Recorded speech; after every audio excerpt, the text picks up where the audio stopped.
Olá, ótima noite para você. Estamos começando o Politeia, que é pura política nesta noite de domingo, dia 10 de agosto de 2014. Hoje nós vamos falar sobre a influência da mídia, né, na política. Será que a imprensa, por exemplo, ela tem um papel fundamental na hora das pessoas escolherem em quem votar na hora da eleição? Será que isso é possível?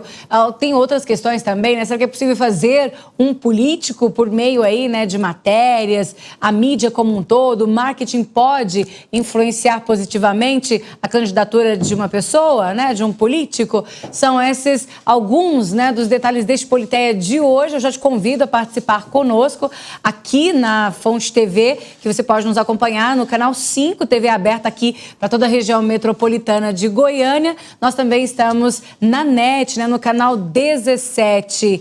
Você pode nos acompanhar também no satélite. De repente você está num lugar aí mais difícil de acesso, né? Está com um satélite ou vai para algum lugar. Semana que vem, por exemplo, satélite B4 Star One é o nome, tá? Do nosso satélite. Então, nos acompanhe também pela Rádio Aliança Notícias 1090 AM. Estamos aí em cadeia agora, neste momento, com a rádio. Se você quiser participar, 3254-1063. A Thalita já está preparadinha lá para te ouvir, né? E para anotar, claro, a o seu comentário, sua crítica, né? Sua pergunta. E toda noite nós estamos aqui juntos, né? Os três mosqueteiros da política aqui em Goiás, que é o nosso lugar, né, para discutir política. Marcelo Heleno é o jornalista convidado, sempre com a gente. Boa noite, Marcelo. Tudo bem, Luzeni? Tudo bom. Você está cercada hoje, não? Estou cercada por muitos homens. Hoje eu tenho dois de um lado e dois do outro aqui. Boa noite a você que nos acompanha todo domingo. Estamos prontos aqui. Espero que a gente tenha mais uma conversa boa que te ajude a entender um pouco esse processo e que a gente dê a nossa pequena colaboração para que as coisas fiquem um pouquinho mais claras na hora de decidir. Isso, a ideia é essa, né? A gente está colocando, né, desmascarando algumas dúvidas, algumas situações que envolvem a política. Não é só trazer um político aqui e vocês ouvirem o que eles têm a dizer. Não é só trazer um secretário, trazer um vereador, um deputado, um governador. Não é só trazer essas pessoas, mas a gente tem que trazer também especialistas para explicar para a gente e também a gente poder entender exatamente o que eles falam e compreendemos lá na essência mesmo, né, dessas conversas que a gente tem aqui com esses políticos. E sempre para dar um pitaco, né, sempre para nos ajudar, dar uma apimentada aqui também, para entendermos, né, um pouquinho mais, estumar aqui a discussão. Professor Alberto Carlos, boa noite. Boa noite, Luzeni. Boa noite, Marcelo, Heleno. Boa noite, aos convidados que vão ser apresentados daqui a pouco. E boa noite você, meu amigo e minha amiga. Ô compadre, ô comadre. Deixa a gente ter um dedinho de prosa com você sobre política, tá? Que esse negócio tem tudo a ver com as nossas vidas, tá bom? Que bom que nós estamos juntos nesse domingo à noite. E já vamos conversar, então, começar, na verdade, né, apresentando aqui os nossos entrevistados, porque dando na sequência já uma conversa. Eu tenho certeza que hoje vai ser acalorada essa conversa, inclusive com a sua participação. Daniel Cristina, ele é doutor em comunicação, seja bem-vindo, muito obrigada por ter nos atendido aí ao chamado. Eu que agradeço a oportunidade de poder participar do debate, espero que todo mundo aprenda um pouco, ouça bastante, e depois discuta em casa, discuta com os seus amigos, discuta com sua família, para a gente qualificar o nosso voto. E também aqui conosco o consultor em marketing político, Leopoldo Veiga Jardim. Seja bem-vindo. Muito obrigada também por ter vindo, né, para essa noite de discussão aqui no Politeia. Obrigado, boa noite. Espero ter um bom debate aqui hoje. Pois é, eu queria já começar. Algumas pessoas me perguntaram, Luzeni, vocês vão discutir, vocês vão bater na imprensa, vocês são imprensa, mas nós somos uma imprensa que tem clara certeza do que a gente está fazendo, né? A gente sabe exatamente, né, onde a gente tem que ir, qual que é a função do jornalista, que é defender o povo, né, a sociedade.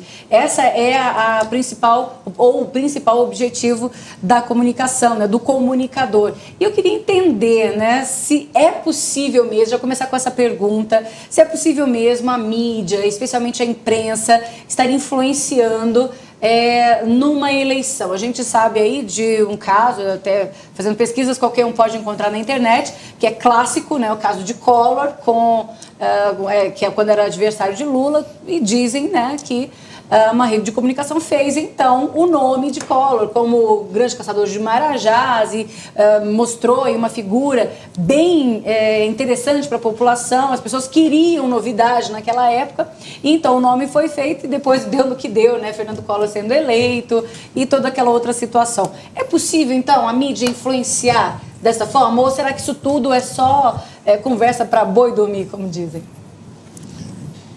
Comigo? Com certeza, a mídia, a imprensa, ela exerce um papel muito importante na discussão do debate de ideias e, através da imprensa, as informações chegam na grande massa, através da televisão, dos impressos, dos rádios. E quando se tem um bom relacionamento com a imprensa, e isso é trabalhado como um dos elementos fortes do marketing político, esse relacionamento não é apenas no período eleitoral, esse relacionamento se dá durante todo o processo de construção da imagem. Ele exerce um papel muito importante, sim, na formação da opinião pública a respeito daquela pessoa, de um grupo ou de um projeto que se pretende, ou de forma direta ou de forma indireta, aí cada caso é um caso. De forma positiva ou negativa também, né? Exatamente. Dentro da estratégia que foi elaborada, você tem esse relacionamento com a imprensa, e nós temos, lógico, sem fazer críticas à imprensa, você tem vários níveis, né, de veículos sérios, de tanto TV, rádio, impressos. Hoje, online ganha um destaque muito forte na formação da opinião pública, não só na formação, mas na replicação daquilo que sai na mídia tradicional. Então, ela com certeza exerce um papel. Acho que ao longo da noite aqui a gente vai dar alguns exemplos de como influencia. O Collor é um exemplo, que não foi só uma rede de TV que comprou isso. Isso são, né, suposições. O posicionamento da campanha foi muito bem construído. Ô Leopoldo, do Fernando se a gente for pegar esse mote da Luzeni, a gente começa lá atrás com o Caçador de Marajás, com o Collor. Depois nós temos o Fernando Henrique eleito como o criador do Real. Depois o Lula com aquele mote do Duda Mendonça, dizendo que a esperança venceu o medo, que foi um mote feito no meio da campanha, mas que pegou. A Dilma como gestora, e agora alguma coisa que vem por aí, né? Isso tudo é feito não no achismo. Hoje, política é ciência, é técnica. Então, hoje se faz... É que nunca foi, né? Sempre foi, né? Sempre foi. Mas hoje mais sofisticado. Hoje você tem uma ferramenta chamada neuromarketing, que é utilizada nas grandes campanhas, que hoje, para quem está nos assistindo, às vezes não conhece, o Focus Group, que são as pesquisas de grupo que são feitas para medir a reação do eleitor diante de determinado projeto, diante de determinada peça publicitária de campanha. E antigamente ficava ali um psicólogo, um sociólogo, um profissional do marketing analisando o eleitor. Hoje não, hoje através do neuromarketing, além desses profissionais, você consegue medir os sentimentos. Então tem casos interessantíssimos, desde a campanha de Maluf em São Paulo, a campanha da presidente Dilma. Tem um caso muito interessante, inclusive foi um professor meu da USP, um grande amigo que coordenou esse processo, que durante a campanha perceberam que a candidata a presidente até então, tinha uma rejeição muito forte. E foram aprofundar na rejeição. E chegaram à conclusão que a rejeição estava aqui, no peito da presidente. E tanto é que durante a campanha você percebe assim, a roupa dela? Não, a postura. Então sempre que ela parecia aquela postura de arrogante, entendi. pedante. Então você percebe que no meio da campanha tem uma mudança de comportamento. A presidente surge uma bancada no meio da campanha, ela passa a conversar com o eleitor nessa bancada, ou seja, gesticulando, uma postura corporal que demonstra mais humildade. As coletivas de imprensa que eram feitas no comitê central da campanha, tirou a imprensa não ficava tão distante dela, aproximava a imprensa. Então, são pequenos detalhes que influenciam 1, 2, 3, 4 pontos numa pesquisa. Gente, então, na verdade, não é a imprensa que influencia. Aqui o Daniel pode me falar, então. Então, não é a imprensa que influencia. É o político, pelo jeito, e o marketing que está influenciando a imprensa. Não, eu acho que a gente tem que entender o que a gente quer dizer por influência. Né? Porque a composição de forças que ajudam a definir um voto em A ou B, ela é extremamente complexa. Vão desde, por exemplo, histórico familiar das pessoas, o que o pai costumava votar, o que os irmãos estão votando, vão até relações específicas que a pessoa tem com aquele candidato. talvez ela tenha sido ajudada por aquele candidato quando ele era vereador, antes dele concorrer à eleição, por exemplo, para governador, e a partir desse momento ela construiu uma fidelidade à imagem daquele... Agora, então, influência significa, a imprensa e a mídia é um elemento que vai compor um quadro geral complexo de decisão de voto. Na verdade, na verdade, é uma cadeia de reforço, né? Isso. Justamente, porque, na verdade, não adianta também você vir só com marketing e depois não corresponder.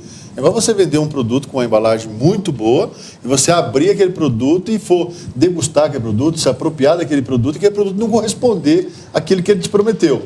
Então, existe todo um cenário, o marketing, a mídia, a apresentação, né? Ele acaba sendo um acelerador, um complemento, um reforço, né, dessa situação. Mas tem um exemplo. Tem um elemento interessante, só para terminar, tem um elemento interessante nisso, por exemplo. Quando você compra um detergente e ele não funciona como você queria, você vai lá e compra outro detergente. Ou devolve. Ou devolve. Mas não existe na sua relação com o detergente nenhum tipo de conexão com suas visões de mundo. Veja, você não usa o detergente X porque você acha que o mundo vai ser melhor se aquele detergente existir. Ele só resolve um problema específico. Em política é um pouco diferente. A sua decisão de voto vai refletir em maior ou menor grau o tipo de mundo em que você vive. E aí outros processos cognitivos entram em jogo. Por exemplo, uma vez que a gente estabelece uma determinada opinião, ou uma vez que a gente agrega certo político, certa força política à nossa visão de mundo, é muito difícil fazê-la modificar. A gente tem uma espécie de inércia cognitiva, uma inércia existencial, e a gente tende a achar argumentos que vão favorecer a nossa posição, certo? Ao invés de tentar entender que fatos podem mudar a nossa posição. Eu começo a selecionar o que eu leio e o que eu vejo que defende o meu candidato. Então eu passo numa página da internet, por exemplo, no Facebook, e vejo 5 postagens que são contra o meu candidato, e uma que é a meu favor. Eu vou ler a que é a favor. Por quê? Porque eu quero, na verdade, um reforço para uma visão de mundo que eu já tenho. É muito mais custoso mudar a visão de mundo. Por exemplo, mudar da esquerda para a direita, ou da direita para a esquerda, é muito mais custoso. Mas a questão, assim, vamos tratar assim, da questão do senso político, do ambiente político que nós estamos convivendo no Brasil hoje. Tá? A percepção ela é fundamental. A minha percepção de mundo, a minha percepção de vida, a minha percepção com relação ao meio político, tudo isso é importante. Mas nós estamos vivendo um momento que aconteceu um evento no ano passado, que faz manifestações, que mexeram com uma característica de provocar mudanças. A pergunta que se tem hoje no mercado, e aí os marqueteiros, políticos, estão vendo, será que isso realmente ficou presente mesmo? As pessoas querem mudar mesmo, tá? Ou as pessoas realmente foram acordadas para começar uma discussão que não avançou? Entende? Então, porque quando você fala assim, minha percepção cognitiva, tá? Ela tem informação. Agora, que ponto até a população tem? A massa tem essa informação. Até onde que ela pode ser induzida? Até onde que ela pode ser mudada? Como que trabalha a questão da indução e a dedução nesse processo agora que nós estamos vivendo, que é o político? Certo. Da apresentação, da recepção, porque agora nós estamos vivendo uma situação, e aí está a questão da conectividade, que é o seguinte, igual o professor falou de forma muito sábia, se você vai olhar as mensagens de política hoje, você tem 4, 5 a favor de um, 4, 5 a favor do outro, você tem uma revista que é a favor de um governo, você tem uma revista que é a favor de outra da oposição, então você fica ali no meio, a população, aí a pergunta fica, como é que fica a população? A população, ela tende a puxar para isso, ou a população hoje está assim meio, será que ela não está mais assim, mais com uma interrogação do que, na verdade, com valores constantes, firmes? Né? Sobre esse questionamento... Isso não abre oportunidade para mudanças? Sobre esse será, a gente já participou de muitas discussões sobre as manifestações do ano passado. Tinha até uma expectativa que houvesse manifestações durante a Copa do Mundo, que não houve. Vontade política tem. Que tentaram fazer, mas não deixaram. Vontade política tem, e muita. Agora, a diferença é uma distância entre a vontade e a consciência política. Então, quando você chega no período eleitoral, a gente está falando aqui da influência da mídia na construção de imagem de um personagem. Temos um caso clássico agora na eleição de prefeito em São Paulo. Celso Russomano liderava todas as pesquisas, fruto de uma construção de imagem dentro de uma programação de uma TV. Ninguém questionava, a possibilidade dele ser eleito era altíssima e houve uma virada histórica. Ele ficou em terceiro, nem foi para o segundo turno, né, quando o Haddad foi eleito prefeito. Então, a vontade todos têm. Se você perguntar na rua, você quer que mude? Eu quero. O quê? Como? Mas Leopoldo, aí tem...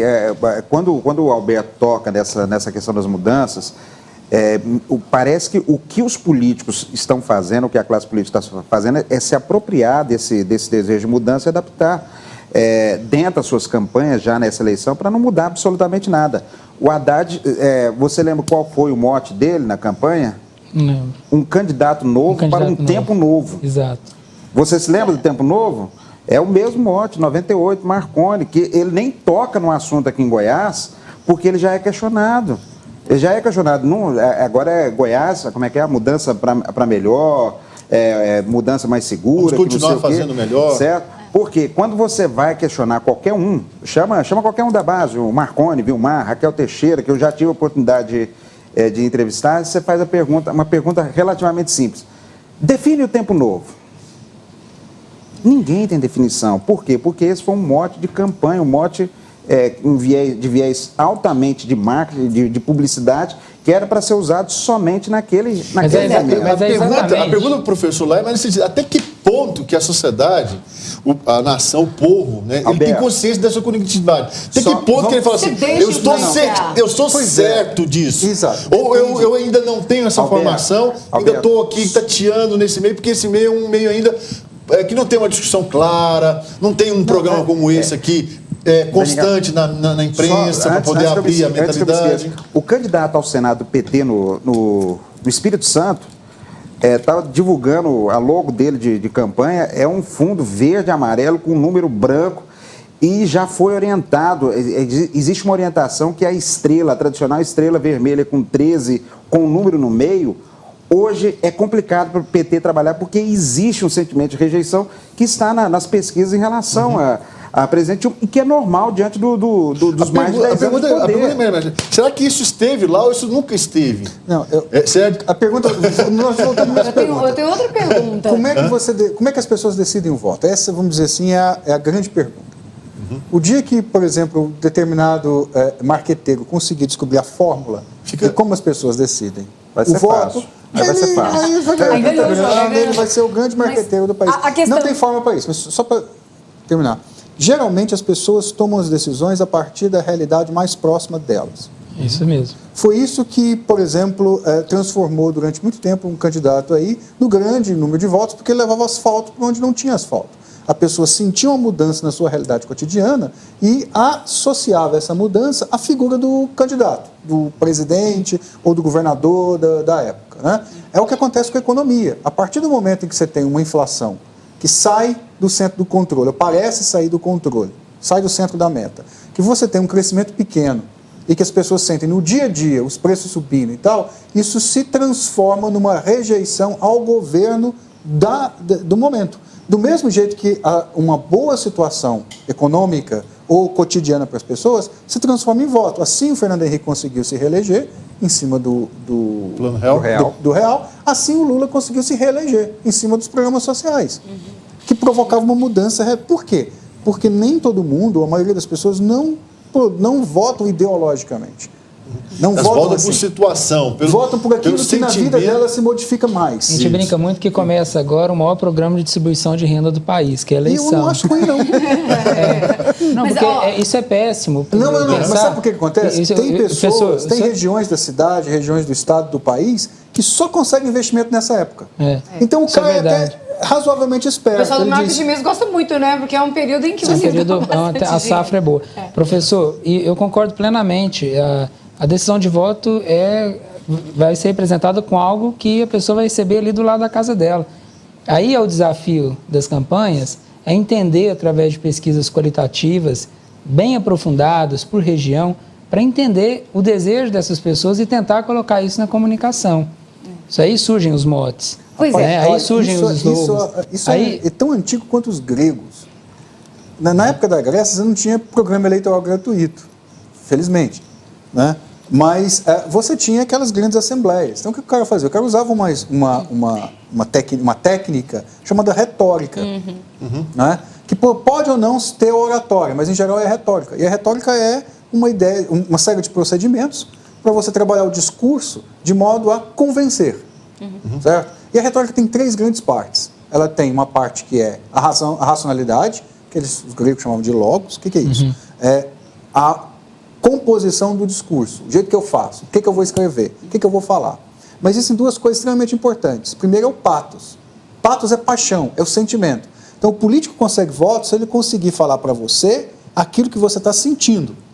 Se ele conseguir expressar no discurso dele aquilo que você está sentindo, ele ganha sua adesão. E o segundo é o ethos. Ethos é uma coisa mais ou menos como ética, que significa como é que o cara que está falando se posiciona moralmente diante de você. Todo político quer falar, né, afinado com aquilo que você está sentindo, certo? E demonstrando que ele é honesto. E ele tenta fazer isso com o discurso. Só que o discurso dos gregos era só linguagem, era só oratória. Hoje é TV, é cinema, é vídeo, é internet. Então você tem uma pletora, você tem um monte de recursos para compor uma imagem política que consiga essa adesão. E o que o eleitor tem para se defender? Voltando ao início do debate da Luzeni, fica a grande pergunta: será que essa mídia influencia mesmo? Porque deixa eu te falar, a grande pergunta é o seguinte: nós estamos vivendo acho que não é nem mídia, acesso à informação, né? Esse acesso à informação vai influenciar realmente a pessoa na escolha dos votos, né? Ter acesso à informação, ter uma seleção, porque estão se depositando muita esperança em horário político, eleitoral de TV e rádio. Né? E aí fica a pergunta: será que esses são os elementos realmente? Eu estou ouvindo no meio político falar assim: quando começar o horário político vai mudar a história. Não, quando a gente for para a rádio, vai mudar a história. Já mudou. Não, quando a coisa começa a acontecer. Já mudou, Alberto. Mas eu estou ouvindo muita gente falar isso com desculpa. Não, o eleitor só se define nos últimos 15 dias. Já está adiado. Isso é assunto da semana passada. Agora já está adiado. Nos últimos 15 dias é que a coisa se grande pergunta que eu faço é a seguinte: será que eles vão mudar ou há outros meios de comunicações hoje? Estás falando muito em rede social. Então, isso mas essa rede social ela está começando a gerar um conflito que as pessoas estão olhando para ela e falam assim: não quero ver mais isso.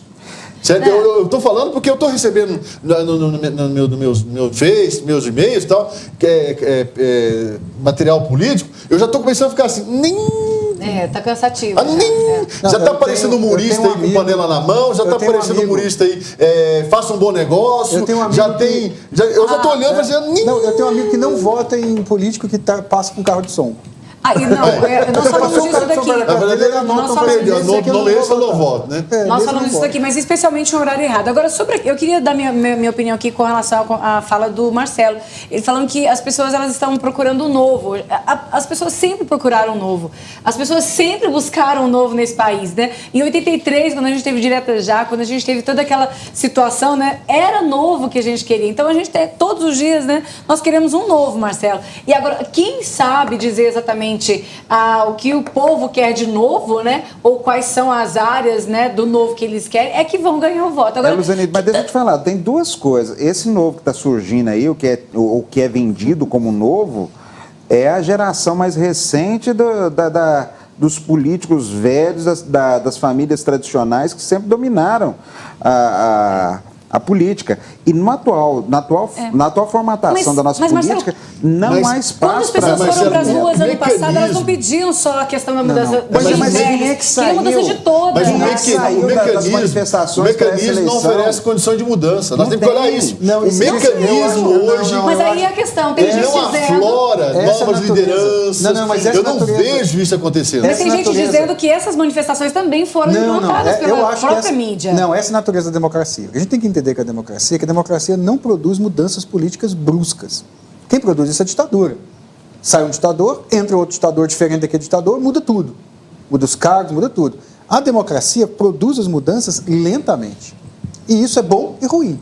Ruim por quê? Porque nós podemos perder uma geração, uma década aí, sem fazer o que deveria fazer. Muita gente acredita que nós perdemos uma década de investimentos em infraestrutura que deveriam ter ocorrido. Outras pessoas dizem que nós ganhamos uma década fazendo uma redistribuição de renda que nunca aconteceu no país. Mas a democracia não produz mudanças bruscas. Então, o novo na democracia nunca vai ser radicalmente novo. Nós vamos fazer um intervalo. Sabe o que eu percebo, é que não vai ter radicalmente, não tem nem sintoma. de mudança. Não há nem sintoma. Há quanto tempo não se fala de uma nova liderança comunitária, social, no país ou na nossa região, no nosso bairro? Antigos. Eles estão todos estralaçados. O sistema político nosso, ele produz esse tipo de coisa, essa anomalia. O cara que está lá, o que vai conseguir é colocar o filho para substituir ele como novo. E não fazer algo novo. Você vê as lideranças comunitárias, lideranças sociais, lideranças de movimentos atreladas, amarradas, com cabresto, não tem força. O sistema é muito bruto. Está se falando aí em candidato que vai gastar 20 milhões para se eleger. E o cara vai arrecadar 1 milhão de salário. Como é que vai pagar 19 milhões de débito? Então, esse sistema, ele é bruto. Ele não proporciona, por mais que seja democrático, eu acho que ele já deixou de ser democrático. Ele é de excluir. Quem está lá dentro não vai sair de forma alguma. Eu queria só dizer mais uma coisa. Dentro desse quadro que está aí, quando se vê algum tipo de polêmica em cima da imprensa, infelizmente, o político que recebe crítica ou elogio quer que nós, profissionais de imprensa, nós, veículos, atuemos muito mais como assessor de comunicação, apenas como canal para que esse candidato, para que esse político venha e transmita as suas ideias. Nós passamos a ser simplesmente reprodutores. Marcelo está certo. O debate... E geralmente a multa é contra a gente, viu? O debate é estéreo. O pessoal não sabe diferenciar, até porque eu conversei muito com o Daniel antes de entrar no estúdio. Hoje você não tem nenhum debate mais... profundo sobre nenhum assunto no país. Não. Ninguém se posiciona a respeito de absolutamente nada. Tanto que as manifestações foram assim. Exato, as pessoas têm medo de tomar. E aí as manifestações, a reação da presidente, os 5 pontos, o que virou realidade? O mais médicos, muito mais por plataforma política do candidato PT em São Paulo do que para resolver mesmo o problema. E é um assunto sério que não foi aprofundado. Exatamente. Bom, vamos fazer um intervalo aqui? Nós não podemos... Já passou rápido, já era para a gente ter terminado. Não vamos aí perder esse clima, claro, dessa discussão. A gente volta na sequência, porque, afinal de contas, nós temos que votar, né? A grande massa aí de eleitores vai às urnas no dia 5 de outubro. Mas como será que nós, eleitores, somos arrebanhados, né, para escolher um ou outro candidato? Na sequência, a gente volta, então, aqui com Politeia, que é pura política.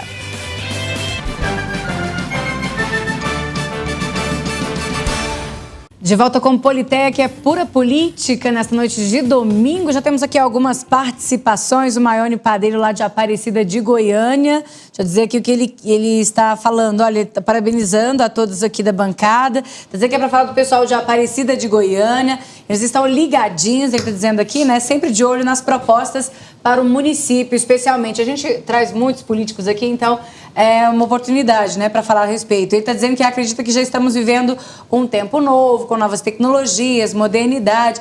É um tempo novo não só na política, né, Maione? Mas é necessário aproveitar os jovens. Está dizendo que mandou um abraço especial aqui para o professor Leopoldo. Olha que legal, né? Um abraço. O Maione é nosso colega no Fórum Jovem Empresarial, presidente da CIAG Jovem. Nós estamos lá na presidência da CIAG Jovem. Um abraço, Maione, é um companheiro. O Maione, o povo de Aparecida, pode ficar tranquilo que vão aparecer a meia dúzia de candidatos prometendo que Aparecida vai se tornar o verdadeiro paraíso de Goiás. Preocupa não, daqui até setembro acontece. O Raul Júnior também lá do Novo Mundo participando. Vou colocar essas duas aqui porque a gente já deixou uma questão, né, gente? Tá dizendo, o novo que ele está vendo é concorrência entre quem já governou e quem está governando.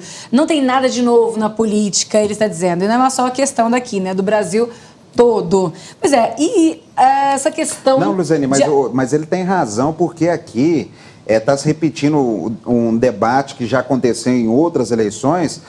Não se discute o que é melhor para Goiás, não. A discussão é quem foi pior para Goiás. Se Íris foi pior para Goiás, se Marconi é pior para Goiás. Não se tem uma discussão mais aprofundada, mais séria sobre qual é esse Goiás que vai ser. Mas é aquela questão, é discussão muito em cima da pessoa, não se discute projetos, né? Não se discute os assuntos que realmente a população quer ouvir. Vai melhorar a saúde, vai melhorar a educação, né? Vai melhorar aí a condição de eu trafegar, e o eleitor, né? Na cidade que está impossível da gente andar. E o eleitor, como é que o eleitor se comporta? O eleitor não é um vendedor de sonhos, um salvador da pátria. O eleitor também tem essa postura. Mas será que a população quer isso mesmo? Os candidatos tiram isso do nada, Leopoldo. Os candidatos não vão trabalhar em cima do que o povo quer quer Exatamente. votar? Vamos fazer isso, Salvador da Pátria?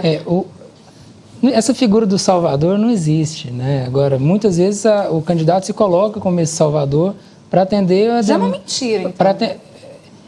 É delicado utilizar essa postura, até porque a gente gosta muito de reforçar que quem está no uso de um mandato político, seja ele qual for, ele é nosso empregado, né? Nós temos que cobrar. Ele não pode adotar essa postura de eu vou resolver o problema da humanidade, do meu Estado, com o que eu acho que é melhor. Não, ele tem que fazer o que precisa ser feito. Está sendo pago para isso.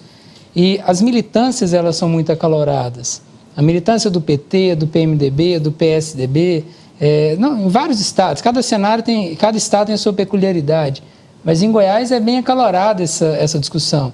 Então fica circunscrito ali dentro de uma militância. Mas é militância mesmo ou é gente que recebe para trabalhar? Não, eu não entro nesse tipo de discussão, professor. Essas pessoas... Eu vou falar para você, eu fui militante. Eu ia de graça, com bandeira, eu fiz muito isso, era militante, não recebia nada. Hoje... Cada um tem o seu interesse. Hoje eu não vejo militância mais, não. Seja o interesse pessoal, o interesse de perspectiva futura, de cargo, o interesse de manter a posição que tem. Cada um tem seu interesse. Eu acho que não tem que discutir isso. Mas fica circunscrito ali numa militância de PMDB, de PSDB, e não se aprofunda em debate, não se aprofunda em projetos importantes para o Estado. E isso é ruim, porque esse próprio debate que a gente tem, as pessoas elas entram de forma acalorada no debate, porque está todo mundo, desculpa a expressão, todo mundo de saco cheio. As pessoas querem uma mudança, as pessoas querem que, de fato, os hospitais funcionem no Brasil inteiro, querem, de fato, que a segurança pública no país inteiro funcione, que a economia do país, como presidente da Associação Jovem, da CIEG Jovem, a gente recebe informações diretas de empresários que estão tirando as operações de Goiás, do Brasil, e indo para outros países. Mas, Leopoldo... Pela alta carga tributária no nosso país. Então, o que a gente quer é isso, esse debate de alto nível. Pois é, deixa eu te perguntar uma coisa. Mas não é esse um dos problemas? Quer dizer, quando a lógica do marketing, que é uma lógica de proteção da própria imagem dos candidatos e de construção dessa imagem na percepção do eleitor, se torna mais importante, por exemplo, do que um jornalismo investigativo. Não é aí que a questão morre mesmo? Quer dizer, quanto mais marketing na política, pior o debate. Aí entra o papel da oposição, da democracia, que ao ser candidato eu apresento uma plataforma, eu apresento um grupo de projetos para ser implementado no meu Estado, ou no meu país. Cabe à oposição questionar. Quando a presidente Dilma foi eleita, ela protocolou, ela está lá gravada, está registrado. Hoje a gente fala que o brasileiro não tem memória. Isso valia até a vinda do Google, porque hoje você põe lá no Google, você tem todo o histórico. Então, hoje está registrado essas propostas, e cabe a uma oposição, cabe o trabalho de cobrança. O que falta muito, aí não falo nem de marketing político, mas até como cidadão, pensar um município, um estado, um país a longo prazo, mas essa discussão ela tinha que passar, sabe por onde? Por um processo onde a imprensa pudesse se exprimir, pudesse dizer o que está sentindo, pensando, ou relatar até mesmo, nem sentir nem relatar, não. Vamos ser mais claros, pudesse trazer à evidência fatos. Hoje a imprensa tem dificuldade até disso. Vou mostrar para você uma coisa, eu me posiciono aqui nesse programa e falo, o que está acontecendo no lixo em Goiânia é um absurdo. Sabe o que vai acontecer as pessoas que estão ouvindo do outro lado lá? Ele é contra o prefeito, ele é a favor de fulano de tal, certo? Porque está questionando o que é a prefeitura. Se eu venho e falo aqui, poxa vida, as estradas de Goiás melhoraram muito. Olha, está a favor de ciclano, mas está contra fulano. Certo? Então, essa maneira da gente relatar e evidenciar os fatos nos compromete até como imprensa. Certo? Se eu chego aqui como cidadão e me posiciono a favor de alguma coisa boa para a sociedade que está acontecendo, eu sou a favor de grupo A. Se eu falo mal de alguma coisa, trago a evidência e trago questionamento para uma discussão aberta de algo que não está certo na sociedade, certo? Não, ele é contra fulano, é ciclano. Quantas vezes eu já terminei programa que recebi ligação do meu celular? Por que você está falando mal de ciclano? Não estou falando mal, só estou evidenciando um fato. E colocando uma posição minha para gerar uma discussão, para provocar esses agentes para mudar, para eles tomarem uma atitude de mudança. Mas até isso para a imprensa hoje está sendo coercivo. Mas é tão delicado que, às vezes, até quem está assistindo, mesmo que não tenha nenhuma relação com governo A ou B, acha que a gente se posicionou. É engraçado.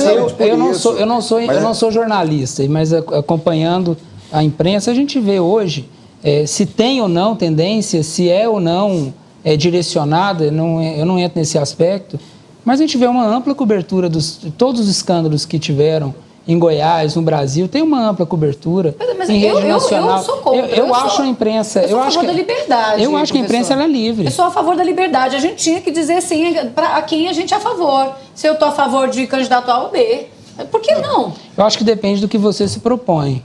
Né? Eu acho que isso é até desnecessário, é dispensável até. Um bom observador sabe perfeitamente qual é a postura de determinado veículo ou de determinado profissional. O que não pode acontecer é isso que o Alberto começou a falar aqui.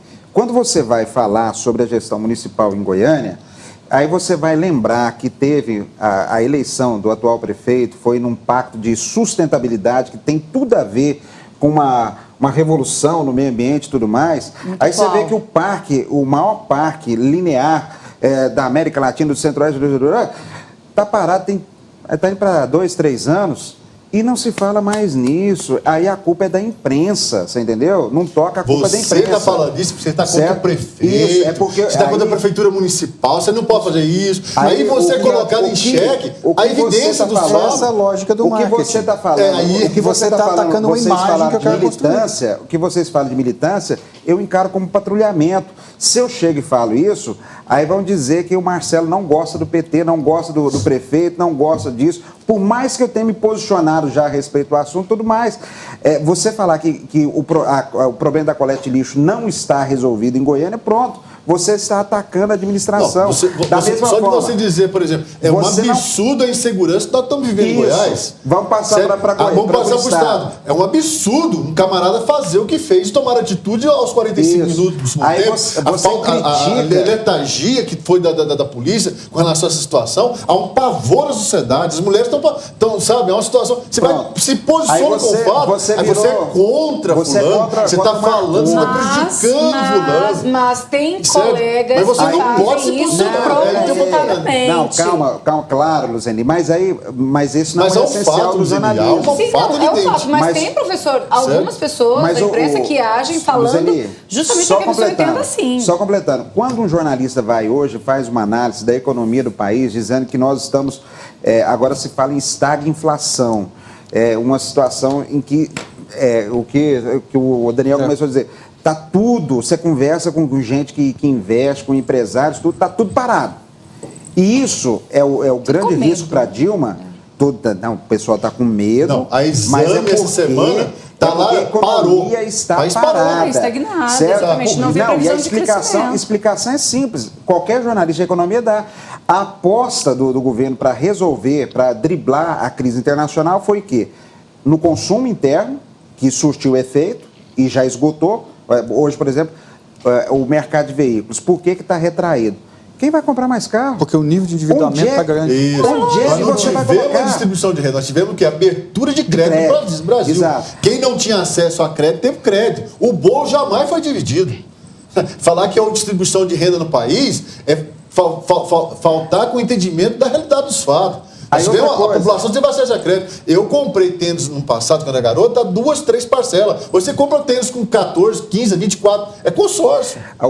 Você teve acesso a crédito. Diferente. Mas não houve distribuição de também, né? Não teve distribuição de renda, teve acesso a crédito. Só que o Marcelo está falando, esgotou. As pessoas estão endividadas. As pessoas não dão conta de pagar as contas. Estão ficando com o nome sujo. Isso está preocupando. Então, o sistema está esgotado. E o que é interessante, é que ninguém fala que vai ter mudança. Porque não pode se ter uma discussão aberta sobre esse assunto. Isso. Porque senão você tem posição. Alberto, você é a favor de A ou de agora, B. O maior absurdo da esfera federal. A presidente vai para a televisão, anuncia a redução de 20% na conta de energia. Aí tem que manter isso de qualquer jeito, porque foi compromisso, que não sei o quê, papapá. Gente... Nós vamos fechar o ano gastando 25 bi para manter o sistema rodando. Isso significa o aumento de energia que era esperado para o ano que vem, que era para acompanhar a inflação 6, 7%, a projeção é de 24% para o ano que vem, não tem como correr. Porque esse dinheiro que está sendo pego no mercado financeiro vai ser pago por nós. Vai ser pago por nós, pelo consumidor comum. Por que não se faz a discussão disso? Porque se vier e assumir essa discussão, pronto, perde voto. E se vier por meio de comunicação, deixa eu só uma informação, ele vai ser contra. Ele vai ser massacrado, vai perder verba publicitária, ele vai ser patrulhado. Não se aprofunda, nem se... Aqui que ele está falando, sabe o que ele discute sobre ideias? Nós estamos trazendo os candidatos a governadores aqui. E acordado com ele, nós vamos falar sobre educação, vamos falar sobre saúde, vamos falar sobre segurança, vamos falar sobre mobilidade com ele sobre esse assunto. Certo? Mas quando toca nesse assunto, baixa a audiência. Sério, porque a gente tem dificuldade do povo trabalhar nesse assunto. E é interessante porque é em cima disso aí que vai se tomar decisões depois. Professor, voltando ao tema inicial, quando a gente fala do relacionamento com a imprensa e o marketing, os grupos de oposição, eles pautam a imprensa. Eu vejo que tem um problema na área da educação. Eu, como oposição, eu pauto a imprensa porque aquilo, para o meu futuro, para o que eu estou programando nos próximos meses, anos, vai surtir efeito. Agora, cabe quem está do lado de cá, que recebe a crítica, por exemplo, o professor vai e critica o lixo de Goiânia. Cabe uma imediata resposta de quem está no exercício do mandato, ou com uma ação efetiva ou justificando. Agora, o silêncio ou a não justificativa faz com que a imagem ruim ela se amplie. Mas você pega uma coisa importante. Você tem uma crise, por exemplo, que foi recente, né? Aquele viaduto. Uma série de críticas. Faltou uma... Gente, vamos chamar a imprensa, vamos explicar o que houve. Agora, se vai conseguir justificar ou não, é outra história. Mas o relacionamento, primeira coisa que nós falamos aqui, o relacionamento com a imprensa ele é fundamental. Eu tenho que chamar o jornalista e falar, Luzeni, vem cá. Eu tomei essa atitude por causa disso, está aqui o resultado. Na verdade, não fala para a imprensa, fala para o povo. Você está falando para a sociedade. Porque da mesma forma que você tem grupos que se opõem pautando a imprensa, o trabalho é duplo. Você pauta e você se defende. Pois é, mas a gestão de crise de imagem. Eu acho que foi uma coisa importante. A questão de pautar a imprensa é uma expressão que revela muito do pensamento que os candidatos têm, que as pessoas têm com relação à imprensa, né? Porque até pouco tempo atrás, muita gente imaginava, e donos de jornal também imaginavam, que o principal ativo deles, o principal fazedor de dinheiro dos caras, era o espaço. Então, eu estou vendendo espaço, Não é isso que, por exemplo, a TV vende. A TV vende a atenção de você que está em casa. É isso que ela vende. Então, ela, na verdade, é uma espécie de atravessador.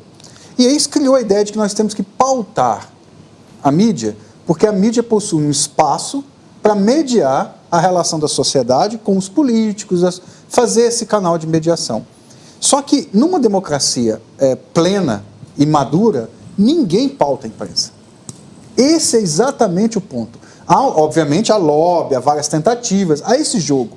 Mas a ideia de que eu vou pautar a imprensa não passa tanto pela cabeça dos candidatos. Aqui não, aqui as pessoas não apenas pautam a imprensa, elas querem ser donas da imprensa. Isso é seríssimo, porque isso é muito candidato, ele não quer ser, não é que ele não quer que a imagem dele seja afetada, ele não quer aceitar que aquilo que ele fez ou deixou de fazer possa ser publicizado como sendo responsabilidade dele, porque isso tem um efeito no voto dele. E para isso, ele amarra a imprensa. Ele transforma a imprensa numa série de propagandistas, num fla-flu, numa disputa de você aqui, você... Então, a desinformação desse debate é boa para o sistema político, como ele está organizado hoje. O candidato tem que parar de pensar que ele pode pautar a imprensa. A imprensa tem um papel... E ela tem que exercer esse papel. Ela não está exercendo esse papel, você vai na justiça. O problema é esse, que a imprensa no Brasil deixa. Deixa eu dar uma ajuda aí, uma dica aqui para o Leopoldo, viu? Para seus clientes, viu, Leopoldo? Eu e o Luzeni, que estamos na labuta, no dia a dia, o que a população quer do político que vai dar essa pauta, né, essa mídia aí para o político, é justamente naquilo que não funciona. Ele quer ver abordado, é o posto de saúde que não funciona, a abordagem sobre a escola que está com problema tal, é o prédio público que está vazando, é o viaduto que alagou, é isso que é o ponto de interesse dessa pessoa que está nos assistindo agora. Isso é verdade. Não tem outra. Ela não quer saber do cara que vai chegar aqui, ó, eu vou transformar esse estado de Goiás no melhor estado do Brasil, por isso. Isso não adianta mais. Só complemento, só falar com o professor Daniel, concordo plenamente. Isso não deveria acontecer. Mas ou você entende que isso acontece no Brasil e entra no jogo, ou você sai, ou você não participa. Porque senão você está fora. Então, conceitualmente, é ruim. Tem muitas coisas que deveriam mudar. A forma de se fazer política, se a gente for discutir isso aqui, é um ano de debate. Né? As formas como as campanhas se estruturam, os 20 milhões de uma campanha que se gasta para um deputado federal se eleger, tem estaduais gastando 6, 7 milhões que a gente conhece. Então, isso é um absurdo. Agora, infelizmente, professor, Leopoldo, você tem que ter consciência e entrar no jogo. Porque hoje você tem um problema do lixão na porta da sua casa. A população está pautando a imprensa. Mas, infelizmente, os grupos de oposição chegam, fotografam, mandam e auxiliam a imprensa nas pautas. Ou seja, pauta a imprensa. Vamos falar. Então, ou você entende o jogo e participa, ou você fala, desculpa, eu não vou dar conta de brincar de fazer política no Brasil. Você quer ver um exemplo de causa e efeito? E nós aqui, enquanto imprensa, levamos chumbo no meio. Quando surgiu aquele negócio lá no Paraná, do tal do Alberto Youssef, o doleiro lá, um dos pontos é que tinha um laboratório lá no Paraná que estava fazendo contrato de fornecimento com o Ministério da Saúde e que esse laboratório não tinha nem vigilância sanitária para produzir e que parte do dinheiro ia para a campanha do ministro da Saúde que estava sendo ejetado. Não tem isso, não tem. Coincidência ou não, o Alexandre Padilha não conseguiu arrecadar 200 mil sequer em um mês de campanha. É coincidência? Pois é, agora... A culpa é da imprensa? Não, a imprensa tem que exercer seu papel. Graças a Deus a gente tem uma imprensa ainda livre. Graças a Deus que a imprensa ainda traz à tona essas discussões. Eu acho o seu termo muito filosófico. Digamos que a gente tem boa parte da imprensa livre. Convida mais uma gente aqui, viu? Junte-se a nós. A gente que está do outro lado, às vezes não sabe o que vocês... Pois é, Mas eu sinto isso na pele também. Eu fiz essa semana, como presidente da Associação Jovem, eu consulto, eu tenho 150 diretores, 10 vice-presidentes, a gente representa um grupo grande de jovens empresários.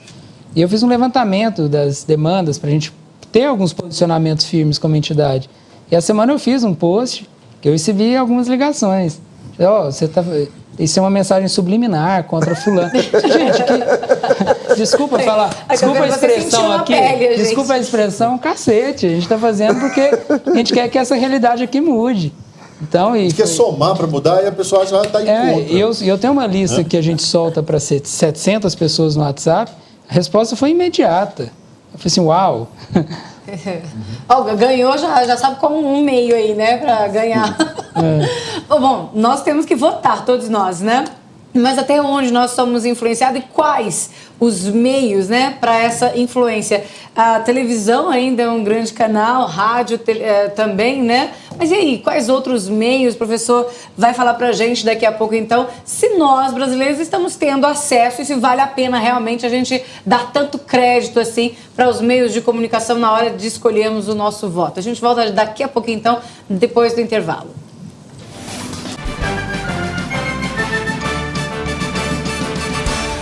Voltamos com o Politeia, que é pura política. Nesta noite de domingo já temos muitas participações. Vou falar de algumas delas para a gente responder. Daqui a pouco o professor... Você está moderna demais hoje. Eu estou aqui com o meu iPad. Conectada. Eu e a Thalita estamos super chiques hoje, né? A Thalita de lá nem precisa vir aqui para ficar atrapalhando a coitada lá, né? Olha, o Lázaro Cândido do Residencial Eldorado está dizendo, olha, considero a imprensa o quarto poder, mas acho que é muito direcionada. Acho que poderia ser mais livre. A Ana Alves, de Senador Caneira, está dizendo, olha, aqui em Senador, os políticos acham que nós somos empregados deles. E não o contrário, né? Eles que são nossos empregados. É verdade. Boa também, né, Ana Alves? E o Carlos Fernandes, lá do setor Eldorado, está dizendo, Marcelo, o projeto Macambira-Nicons parou porque a construtora que ganhou a obra suspendeu o contrato, rapaz. E agora que teve uma nova licitação, as obras serão retomadas. A prefeitura não teve culpa. Fala aqui o Carlos Fernandes, lá do setor Eldorado. Você quer responder, Marcelo? Porque tem um monte de Não precisa. Vai lá, né? O problema é o seguinte, o desleixo é tão grande que quem deveria tomar a iniciativa e explicar isso para a população é a prefeitura, certo? A prefeitura não fez isso porque o contrato foi suspenso no final de setembro, às vésperas da eleição de 2012. Isso é independente, eu não tenho nada contra o Paulo, não. A prefeitura escondeu isso da população porque não era interessante. A construtora tomou a decisão, muito provavelmente também considerando o momento eleitoral, às vésperas da eleição de 2012. E a prefeitura não se preocupou em nenhum momento em explicar isso para a população. Se não fosse o pessoal da imprensa que levantasse, a imprensa que está sendo fustigada pelo prefeito, criticada pelo prefeito, pela sua assessoria, ia dormir em berço esplêndido por muito tempo. E já se vão mais 2 anos sem a licitação. E mais uma coisa, o que a população está querendo... Agora, a responsabilidade é da prefeitura, agora, sim. Agora, que a população está querendo é que retorne as obras. Vamos lá. Vamos fazer, fica essa inércia aí, né? E aí fica esse negócio, esse mau termo. A obra é necessária para aquela região. É necessária, certo? Faz parte. Retorne as obras lá. Você não dá satisfação para a imprensa, não. Vai lá e faz o trem, faz o serviço bem feito. Só completando, viu, Luzeni?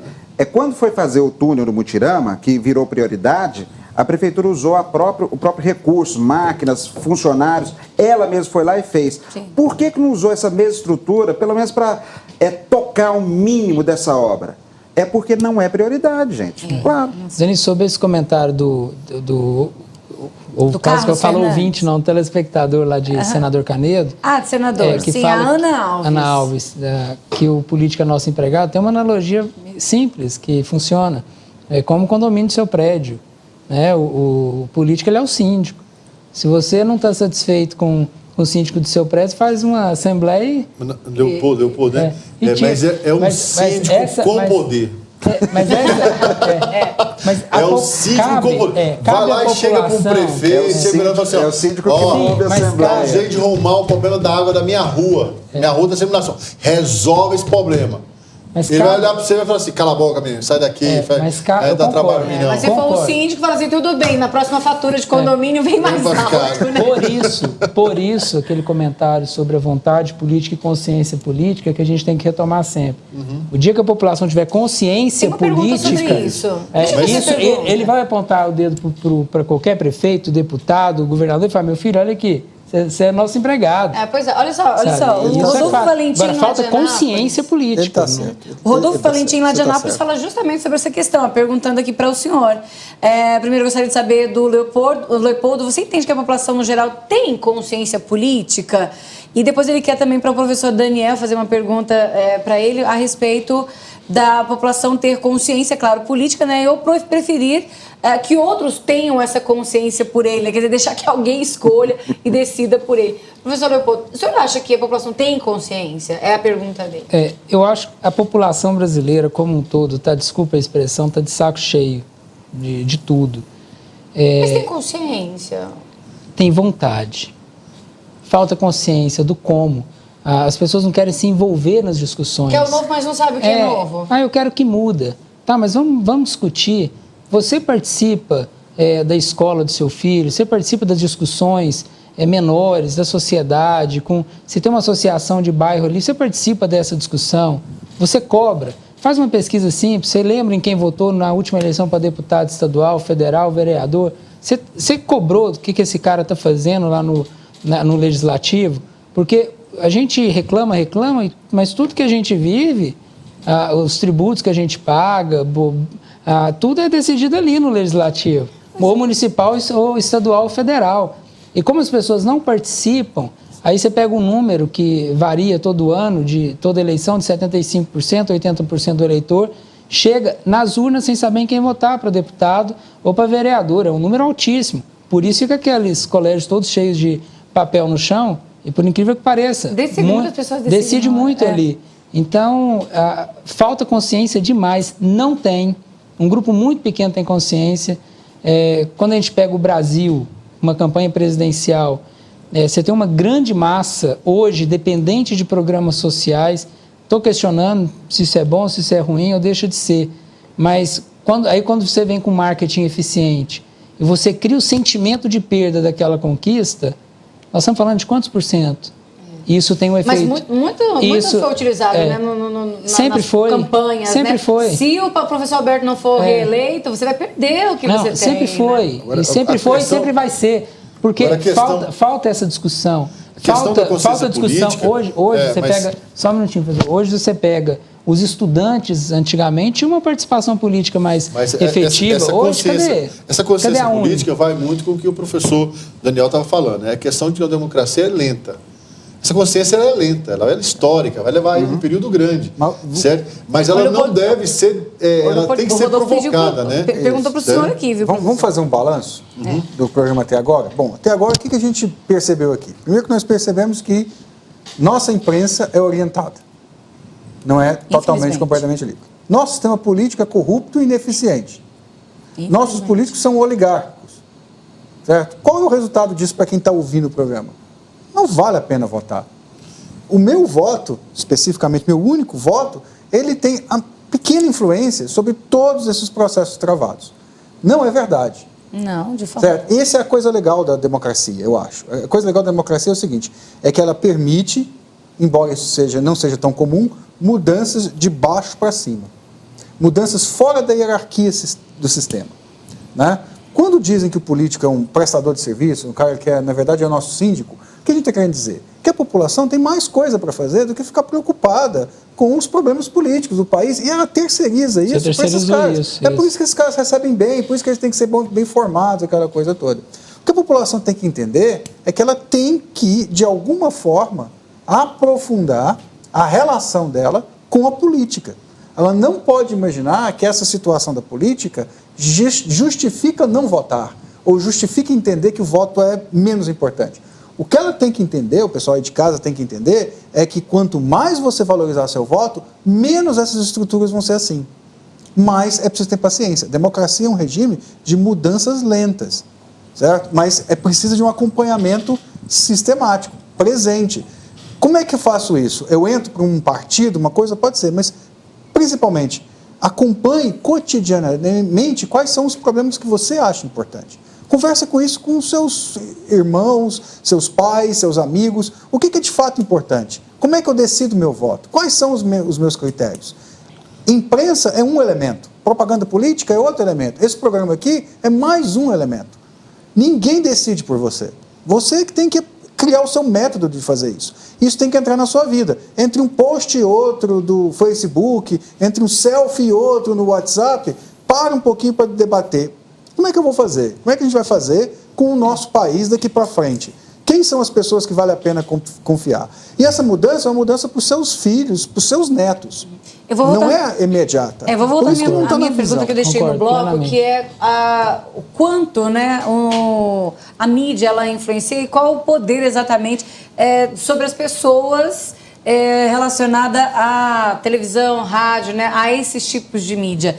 Quer dizer, nós vimos aí um movimento, até o professor Alberto falando aqui, né, no ano passado, com relação aos movimentos, né, no mês de junho, criou-se aí a história no Facebook, cresceu, depois a televisão noticiou, né, e acabou, então, ganhando espaço nas ruas. Depois não teve mais essa força, a gente não viu mais, né, arrefeceu realmente essas manifestações. Agora, que mídia tem mais força? Quer dizer, a televisão, o Facebook, nós estamos tendo aí o WhatsApp, agora com grandes grupos sendo formados.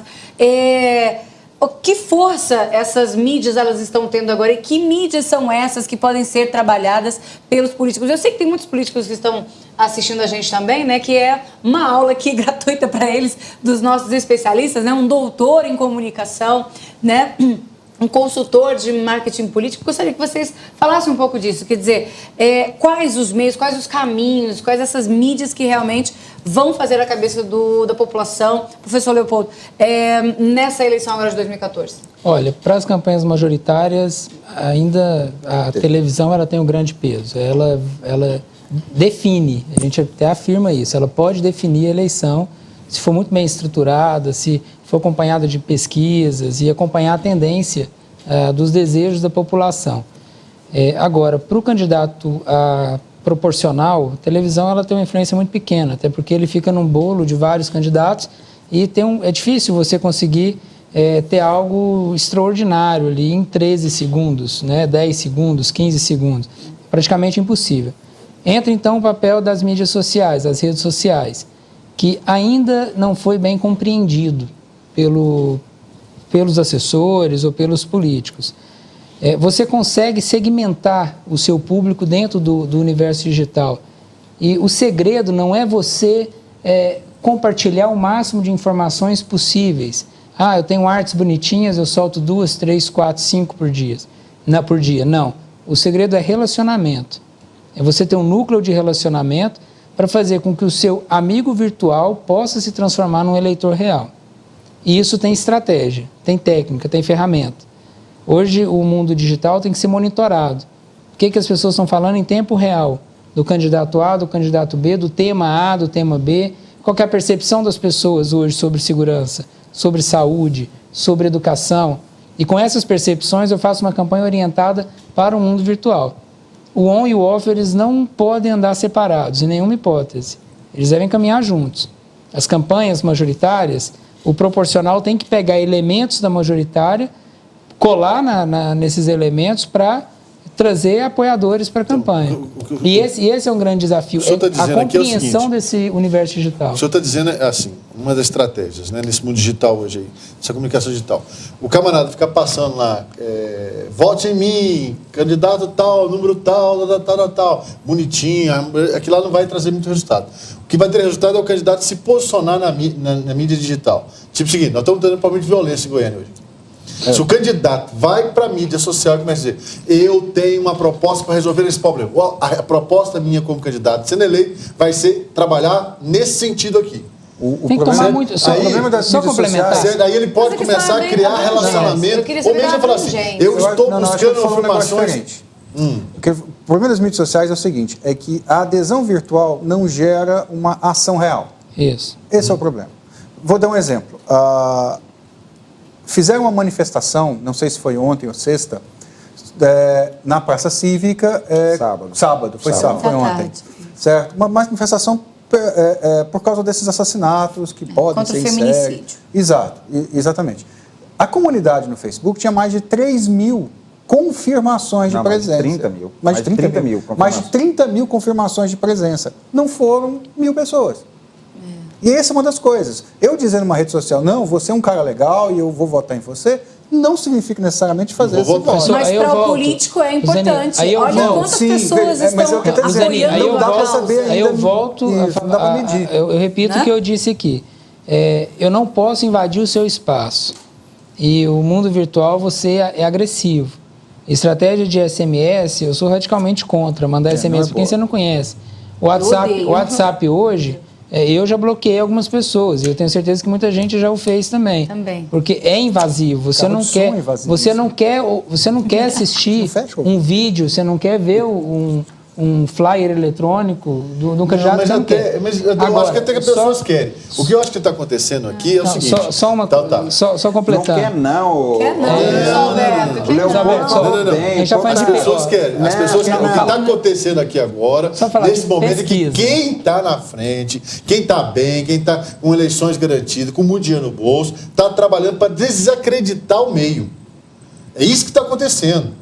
Certo? Estão trabalhando agora para dizer o seguinte, olha, isso aqui pode atrapalhar. E é muito fácil de atrapalhar. É muito acessível, é muito barato. Então vamos fazer o seguinte, vamos começar a desacreditar, vamos começar a lançar informações aleatórias aqui para desacreditar o meio. Marcelo, e as pessoas estão começando a ficar assim, não vou ver isso aqui, não quero saber disso aqui. E era um meio de comunicação. Se as pessoas não tivessem enchido, se as pessoas tivessem abertas mesmo, elas ouviriam. Mas não é o caso. Marcelo, mesmo que sejam os candidatos que estão na frente das pesquisas estão se beneficiando disso, isso acontece porque a população não quer saber de política. Marcelo, a gente tem algum case de sucesso, então a gente está falando isso até com propriedade. Você não pode usar... Se você tem 4, 5 mil seguidores, trabalha esse público. Então, busca eleitores reais dali. Você não precisa invadir o universo de outras pessoas. Você pode criar posicionamentos interessantes, por exemplo, Dia dos Pais, uma peça bacana, mas que desvincule de campanha. As pessoas não querem, de forma geral. Como que eu vou medir quem quer e quem não quer? Existem grupos hoje, comunidades no Facebook, que, por exemplo, eu sou um líder estudantil e sou um candidato. Tem um monte de comunidade de centros acadêmicos, diretórios acadêmicos. Eu vou trabalhar ali dentro. Não é um trabalho de exposição, de massa, é um trabalho segmentado. Eu sei quem eu vou trabalhar. Eu sou um líder evangélico e vou trabalhar dentro do segmento evangélico. Eu tenho as comunidades que são fechadas. Eu não preciso atingir o Marcelo. Lá na timeline do Marcelo, vote em mim, eu sou o candidato dos evangélicos. Pô, o Marcelo não é evangélico, ele é espírita, ele não quer ouvir isso. Não me compromete também não, hein? Não, eu tô... Mas o que eu estou colocando aqui, o que eu estou colocando aqui, gente, não é que eu sou contra a Albert, eu estou dizendo que eu fico observando as estratégias. Os comportamentos. Mas não existe estratégia de mídia social hoje. Existe. Ele acabou de colocar isso. Não, cuida do seu nicho. Ele acabou de falar aqui. Cuida do seu... Estratégia. Isso é estratégia. Cuidado do seu nicho. Existe estratégia. O que está acontecendo não é isso. A leitura que eu estou fazendo, não é que eu estou sendo contra a ABC. A leitura que eu estou fazendo agora é que nesse momento há um interesse caminhando muito mais para desacreditar esse meio do que para fazer desse meio um avanço de discussão, de proposta, de apresentação. Eu acho que a gente tem que entender como é que funciona a transferência, ou como é que funciona, como é que é a dinâmica de comunicação em redes sociais. Certo? Na época que o Michael Jackson morreu, não sei se vocês se lembram, Michael Jackson morreu. Na época que ele morreu mesmo? Será? Morreu mesmo? Não é possível que eu tenho que explicar quem é o Michael Jackson. O pessoal do BG pode pôr uma música. Dizem que ele não morreu. Pois é, não. Igual tem uma foto... Coisa de Facebook, ok? Tem uma foto rodando no Facebook do Steve Jobs no Rio de Janeiro, mas é falsa. Nessa época... Tem gente que aposta que o Hitler está vivo até hoje. Eu tenho certeza que eu vi o Steve Jobs. Pois é, exato. É o seguinte, fizeram uma comparativo entre a dinâmica ou a velocidade de dispersão da notícia sobre a morte do Michael Jackson com a dispersão da SARS, que é um vírus um vírus para infecção pulmonar, muito, muito sério. E os gráficos foram muito parecidos. Daí se tirou a ideia de que a informação em rede social se dispersa como se fosse por contaminação. Certo? E o que as pessoas dividem umas com as outras? Aquilo que elas acham interessante. O que é mais visto hoje no Facebook? Bebês e gatinhos. É o que as pessoas mais compartilham. Adoro ver. Mas o que é essencial? Não, gatinhos. Tem muita foto sua lá. Animais. O Marcelo vai começar a miar. Exato. Não, mas qual é o segredo da ideia? É que as pessoas numa rede social estão buscando um contato. Ele falou em relacionamento. Estão buscando um contato com uma outra pessoa. Eles não querem um contato com, vamos dizer assim, uma assessoria de imprensa. Eles querem um contato com uma outra pessoa.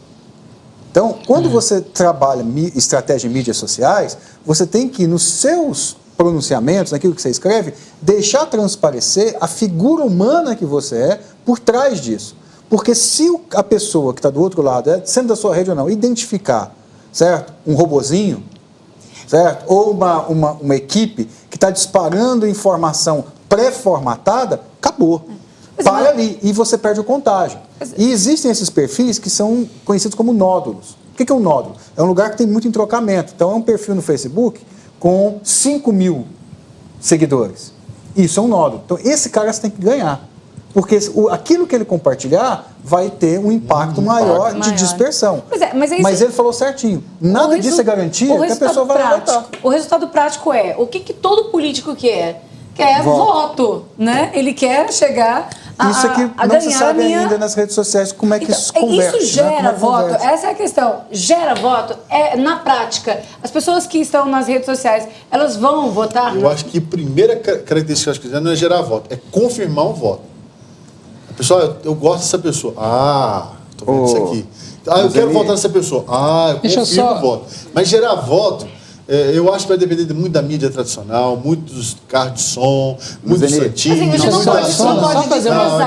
eu só fazer uma conceituação aqui. Antes o Pablo Hofmeister mandou um WhatsApp aqui, te mandou um abraço, esqueci o vizinho. Aqui o celular tá bombando, tem audiência. Alta audiência. Obrigado. A gente tem que entender a diferença entre marketing político e marketing eleitoral. É grande a diferença. O marketing político é a construção de uma imagem ao longo de um período. Então, eu vou começar a preparar o Marcelo para ele ser um grande nome da imprensa no Brasil. Então, tem vamos fortalecer esse nome. Então, é um trabalho de imagem. Isso vai entrar estratégia digital, estratégia real. quando a gente chega no marketing eleitoral, as pessoas, o marketing eleitoral tem começo, meio e fim. Ele começa ali na primeira semana, de julho e termina no dia 5 de outubro. Sim. E, por exemplo, nós já estamos quase no meio do período eleitoral. As pessoas não sentem e as campanhas, elas estão com delay. Isso é ótimo, porque o custo cai e está todo mundo guardando a bala, o fôlego para os 20, 20 últimos dias de campanha. Vai ser uma guerra. Aí o candidato começa a ficar desesperado, ele fala, meu Deus... Talvez por aí se explica o desespero do candidato, Marcelo, que quer ocupar espaço na mídia de qualquer... a gente está conversando um caso aqui antes. Aí o cara vira e fala assim, meu Deus, a eleição é daqui a pouco, e eu preciso agora, de voto. O mais aí polui, aí não trabalha de forma estratégica, e acaba poluindo o que seria um eleitor real se torna num cara que passa a ter rejeição, porque você passa a rejeitar aquela imagem. Eu tenho um candidato que me manda o mesmo santinho todos os dias. Eu mandei para ele, olha, me tira da sua lista, que saco. No início da semana eu estava vendo uma matéria publicada uns 45 dias antes do registro, do período de convenção e tudo mais, já com os puxadores de voto de deputado estadual e deputado federal. Eu fui ver a lista, sabe o que acontece? Em torno de 20% dessa lista nem é candidato hoje. Nossa. Aí, por que um jornalista, um veículo de comunicação vai fazer uma especulação dessa? Você tem que pagar as contas. Você quer uma resposta? Não quero não. Eu não vejo sentido um tipo de... pergunta retórica. Eu não vejo sentido numa matéria desse tipo. Até porque hoje, quem trabalha em cobertura jornalística sabe que a pior coisa que tem é você fazer prognóstico sobre a eleição de deputado e de vereador. Porque existem nichos, existem regiões que você não tem conhecimento nenhum. Por mais que você receba informação do estado inteiro, você sempre vai escapar uma coisa ou outra, vai ter uma surpresa. E existem 1000 fatores que vão influenciar a eleição. Desse sentimento, um candidato que pega o sentimento correto, no momento certo, na hora certa do voto, da compra de voto que continua tendo e por aí vai. São elementos que saem. Pois é. Um case para olhar é o da Dilma Bolada. É muito bom. Foi um backlash, o pessoal chamando. Quer dizer, era um perfil com muita gente seguindo no Facebook, se tornou um perfil oficial e começou a perder seguidores. Começou a perder a força que ela tinha nas redes sociais. Foi assim, é um caso para se olhar de perto esses movimentos das redes sociais. Pois é, a discussão foi tão boa, eu nem vi o tempo passar hoje aqui no Politeia, né? Estamos chegando ao final. Agradecer aqui a participação, né, do professor, do especialista em marketing, né, o professor Leopoldo Veiga Jardim. Espero que o senhor venha mais vezes. Foi muito rica a discussão. Que bom, obrigado. Sempre que convidado estarei aqui. Muito bom compor mesa com pessoas tão gabaritadas e que eu respeito muito. Pois é, agradecer também aqui ao doutor em comunicação Daniel Cristino, né? Eu que agradeço. Espero que venha mais vezes também. Acho que nos ajudou demais a compreender um pouquinho mais. Eu agradeço, foi bem legal, foi muito divertido. Espero que o pessoal tenha prestado atenção e alguma coisinha deve ter ficado. Com certeza, né? Criado um pouquinho mais de consciência política. Marcelo, até amanhã, então, às 8 horas da manhã, lá no Rádio Verdade. 8 horas em ponto, sem atraso, tá? Certíssimo. Vai repercutir, claro, as discussões aqui. Né? Isso aí faz parte do dia a dia, né, Luzeni? Essa mesma embate, você não gosta de fulano, Cicrano, Beltrano, isso aí eu já tô encarando todo dia, tô achando até divertido já. Você tinha que trazer tempo pra televisão. É verdade. Vamos pensar. Aí não depende de mim, né? Vamos pensar, né? Aí, ó, uma ideia já comadre, compadre. Não depende de mim, né? Depende de quem, né? Depende de nós. Professor Alberto, obrigada. A gente se encontra então semana que vem aqui novamente. Ok. Joia, obrigada. Leopoldo, foi um prazer conhecê-lo, né? Primeira vez. Professor Daniel, foi muito bom. Né? É bom conversar com o professor elucida, né? Faz raio-x fácil, né? Das coisas, é bom conversar com o professor. E você, comadre, compadre, obrigado pela companhia, viu? Foi um dedinho de prosa rapidinho, viu? Foi gostoso demais, não foi? Foi muito bom, né? Que bom. Vamos conversar sobre política, vamos debater, vamos trazer o assunto, vamos emitir opinião, tá? Isso faz muito bem. Vamos trazer discussão sem magoar, sem tomar como sentido próprio, mas no sentido de querer encontrar soluções, ter ideias próprias, ter um senso crítico apurado para a gente poder construir cada vez mais algo melhor na nossa família, no nosso povo, tá bom? Para você essa semana, receitinha como a Luísa gosta, até. Eu adoro. Minha mãe arroz também. Doce, com canelinha por cima, bem gostoso. Não gostei. Quentinho. Não gostei. Bem cremoso, tá bom? Um arroz doce bem gostoso desse essa semana, você pode ter oportunidade de saborear essa delícia que tem no estado de Goiás. Tá, compadre? Comadre, boa semana, bom trabalho, que Deus nos abençoe muito durante essa semana. Obrigada a você que esteve aí conosco, né? Participou também aqui com a gente no Politeia, que é pura política. Semana que vem nós estaremos de volta, continuando a série de sabatinas com os governadoriáveis aqui no estado de Goiás. Continua aqui com a gente na Fonte, porque tem uma programação, claro, voltada para você e para sua família. Ótimo restante de noite, a gente se encontra lá. Até!